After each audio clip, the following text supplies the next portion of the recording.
In recent years, a new wave of African Americans and African diasporas are escaping the incessant racism and prejudice in the United States and other Western countries. From Ghana and the Gambia to Senegal, communities are emerging in defiance of conventional wisdom that Africa is a continent everyone is trying to leave. Ghana is the most preferred destination among the many arriving in Africa for a visitor to stay. But why is the high interest for Ghana and not the other countries in Africa? Our video today will look into the factors driving in many African descendants into Ghana and how the country became so popular and the mecca for the African diaspora. Before we continue, kindly take a moment to like this video and also don't forget to subscribe and share the video with friends. So without any further delays, we will start with our first fact, which is Ghana being historically a slave trading hub during the transatlantic slave trade. The Portuguese built the first permanent slave trading post of Elmina on the Gold Coast, now Ghana. The fort eventually passes through Dutch and English hands, and by the 18th century was handling 30,000 slaves each year.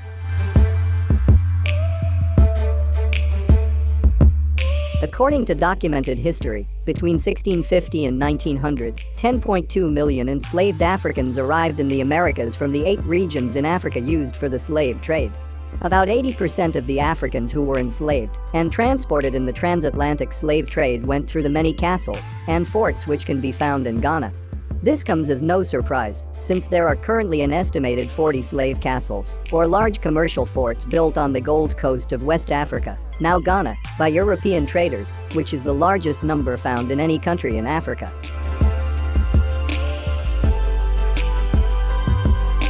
Ghana was the first sub-Saharan country to gain independence in 1957 from European rule. The founding father of the country, Dr. Kwame Nkrumah, was a strong Pan-Africanist who paved the way for his country to gain independence from British rule. He was the first Prime Minister and President of Ghana, having led the Gold Coast to independence from Britain in 1957. An influential advocate of Pan-Africanism, Nkrumah was a founding member of the Organization of African Unity. Nkrumah's Pan-Africanism journey started during his 12 years abroad pursuing higher education, developing his political philosophy, and organizing with other diasporic Pan-Africanists. While studying in the United States, Nkrumah was influenced by Marcus Garvey, Du Bois, the socialist writings of German political philosopher Karl Marx, German political economist Friedrich Engels, and Russian revolutionary leader Vladimir Lenin. He formed an African students' organization and became a popular speaker, advocating the liberation of Africa from European colonialism. His single-minded desire to make Africa the proud home of all peoples of African descent, dispersed around the world, brought him to work with many leaders and architects of the Pan-Africanist movement, including W.E.B. Du Bois of the United States, George Padmore of Trinidad, and Nnamdi Azikiwe of Nigeria. He was one of the organizers of the historic 5th Pan-Africanist Congress in Manchester, England, more than half a century ago, a congress which proved decisive in the struggle against foreign rule in Africa and against racial oppression in the West, and which demonstrated a remarkable unity between continental Africans and Africans in the diaspora. Not only did he bring Pan-Africanism to its natural home when he returned to the Gold Coast after his sojourn in America and England to lead the independence movement, he also established and sustained until the end of his regime a link between the continent and the diaspora. After helping Ghana gain independence from British rule, Nkrumah made Padmore his advisor and invited the grand old man of Pan-Africanism, Du Bois, to live out his last days in Ghana. This invitation was also extended to Africans in the diaspora to come and live and help build the newly formed African country, Ghana. Nkrumah attempted to form the kernel of his pet dream, the United States of Africa, with Sekou Touré of Guinea, Modibo Keïta of Mali, and Patrice Lumumba of the Democratic Republic of Congo. After Nkrumah's death, his predecessor leaders in Ghana pursued his Pan-Africanism movement and still maintain Ghana as the central point of Pan-Africanism in Africa. Notable among these was the formation of the Pan-African Historical Theatre Festival, commonly known as PANAFEST, which was mooted by the late Afua Sutherland in the mid-1980s as a cultural vehicle for bringing Africans on the continent and in the diaspora together around the issues raised by slavery which remain suppressed. Ghana, home for W.E.B. Du Bois Memorial Center for Pan-African Culture, which is a memorial place, a research facility and tourist attraction that was opened to the public in 1985. It is named in dedication to W.E.B. Du Bois, an African-American historian and founding father of Pan-Africanist, who became a citizen of Ghana in the early 1960s. Ghana also hosts the Diaspora African Forum, which is an African Union-endorsed non-profit organization opened on July 7, 2001, by former President of Ghana J.A. Kufuor. The Diaspora African Forum was and remains the first and only African diaspora organization in the world with diplomatic status, enabling the organization to accomplish groundbreaking work in diaspora advocacy at the highest levels of government in Ghana and Africa in general.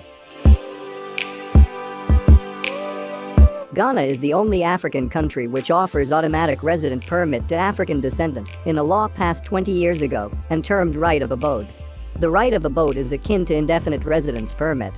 According to the Ghanaian Immigration Act of 2000, the concept of right of abode under the immigration law is that a person having the right of abode shall be free to leave and to come and go into and from the country without let or hindrance. The holder is generally not subject to immigration control and may engage in work or employment without the need to obtain a work permit and leads to citizenship after a few years of stay in the country. This law has no doubt been a contributing factor in attracting many African descendants resettling in the country. Ghana First President Kwame Nkrumah officially invited African descendants to resettle in Ghana after the country gained independence in 1957. Although this wasn't much patronized back then, in recent years there has been an increasing number of Black Americans and Caribbean moving to Ghana. They see it as a place of opportunity, free of the stress of living while Black in America. According to available statistic from 2014, an estimated 3,000 African American and Caribbean descent were living permanently in Ghana. This figure is estimated to have increased to over 15,000 within the last 6 years, making Ghana currently the only country with the largest African diaspora community. In the year 2019, Ghana declared a year of return for African descendants around the world to mark 400 years since the first Africans enslaved were brought to the Americas. In a huge tourism push, the country brought in celebrities from Idris Elba and Naomi Campbell to U.S. House Speaker Nancy Pelosi and 12 members of the Congressional Black Caucus. The program helped promote Ghana's image internationally, and it is estimated that over 1 million people from the diaspora visited the country. The Ghanaian officials are building on that upswing with a 10-year program termed Beyond the Return, launched in June this year, to entice people to keep their talents and resettle in Ghana. These successful events have proven to be a great source of enticing many descendants seeking to return to Africa. According to Ghanaian officials, the country is making a pathway to citizenship easier for foreigners and reforming the visa process to make the country more accessible to travelers. It hopes to increase tourists' visits from 1 million to 8 million by 2027. Following the Ghanaian president call on the African diaspora to return home during the year of return, arrangements were made with local chiefs, who offers free lands for the new returnees to settle in the Ghanaian local communities. This initiative have attracted various diaspora groups building up eco-cities in various parts of the country. Popular among this initiative is the 5,000 acres of land offered for free by the Asebu town in the western region of Ghana for the formation of the Asebu Pan-African Village. Ghana is perhaps the only African country with a long stable democracy and healthy economy. This makes the place a safe all-weather travel destination. The country is also one of the safest countries in Africa. While crime may be rampant in some other tourism destinations in Africa, it is an uncommon occurrence in Ghana, and visitors rarely have any problems, regardless of where they travel. Guns are illegal in Ghana, so gun violence is almost non-existent. The country is extremely hospitable to tourists. This is a country where tranquility prevails, even during the elections. All these makes the country attractive to many Africans in the diaspora who want to visit or resettle on the continent. In all of West Africa, there are only 5 English-speaking countries: Gambia, Ghana, Liberia, Nigeria and Sierra Leone. Of these 5, if one wish for a safe country, stable democracy and tourism infrastructure, then Ghana is clearly the place to travel. This has no doubt a contributing factor in attracting the many Africans diaspora who are often native English speakers. Ghana is certainly one of the most welcoming country in Africa, and Forbes magazine once ranked Ghana as the 11th friendliest country on earth. In 2017, Jumia Travel, an online travel service, also gave Ghana recognition for being among the most friendly nations on earth. There is no other country in Africa that is so welcoming and hospitable. Her people are truly the #1 attraction of Ghana. So there you have it. Those are some of the major factors attracting the African diaspora to Ghana.